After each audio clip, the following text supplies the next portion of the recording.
Golconda jewellery first factory outlet grand opening February 20న Jubilee Hills, February 28న వైజాగ్. తెలంగాణలోని రైతులకు రాష్ట్ర ప్రభుత్వం గుడ్ న్యూస్ చెప్పింది. ఖరీఫ్ మార్కెటింగ్ సీజన్ కు సంబంధించి ప్రభుత్వం రైతుల నుంచి కొనుగోలు చేసిన సన్నవడ్లకు బోనస్ నిధులను విడుదల చేసింది. ఇప్పటికే కొందరి రైతుల ఖాతాల్లో డబ్బులు జమ చేయగా తాజాగా పెండింగ్ బోనస్ బకాయిలు ప్రభుత్వం విడుదల చేసింది.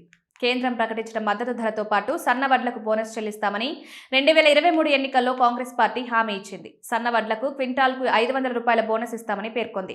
ఆ హామీకి తగ్గట్టుగానే 2024 ఖరీఫ్ సీజన్లో సన్నవడ్ల బోనస్ అందించింది.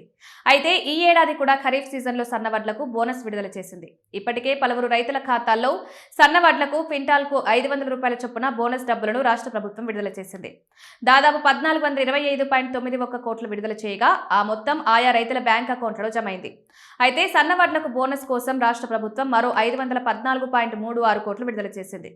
దీంతో ఈ సీజన్లో సన్నవడ్లకు బోనస్ కోసం రాష్ట్ర ప్రభుత్వం ఇప్పటి వరకు విడుదల చేసిన మొత్తం 1939.58 కోట్ల రూపాయలకు చేరిందని పౌర సరఫరాల శాఖ తెలిపింది. ఆయా రైతుల ఖాతాల్లో డబ్బులు జమ చేసినట్టుగా పేర్కొంది. విజయవంతంగా సన్నవడ్లకు బోనస్ అమలు చేశామని ప్రభుత్వం తెలిపింది. కనీస మద్దతు ధరకు అదనంగా బోనస్ ఇచ్చినట్టు తెలిపింది. ప్రభుత్వం ఏర్పాటు చేసిన కొనుగోలు కేంద్రాల్లో సన్నవడ్లు విక్రయించిన రైతుల బ్యాంకు ఖాతాల్లో బోనస్ డబ్బులు పడనున్నాయి. ఇందుకు సంబంధించి బ్యాంకుల నుంచి అకౌంట్కు లింక్ చేసిన మొబైల్ నెంబర్కు మెసేజ్లు వస్తాయి. తద్వారా రైతులు వారి ఖాతాల్లో డబ్బులు పడ్డాయా లేదా అని తెలుసుకోవచ్చు. బ్యాంక్ అకౌంట్ లింకు చేసిన ఫోన్ నెంబర్ నుంచి సంబంధిత బ్యాంక్ బ్యాలెన్స్ ఎంక్వైరీ నెంబర్లకు కాల్, మెసేజ్ చేసి బ్యాలెన్స్ చెక్ చేసుకోవచ్చు. లేదంటే బ్యాంకుకు వెళ్లి అకౌంట్లో బ్యాలెన్స్ తనిఖీ చేయడం, డబ్బులు పడ్డాయా లేదా అని తెలుసుకోవచ్చు.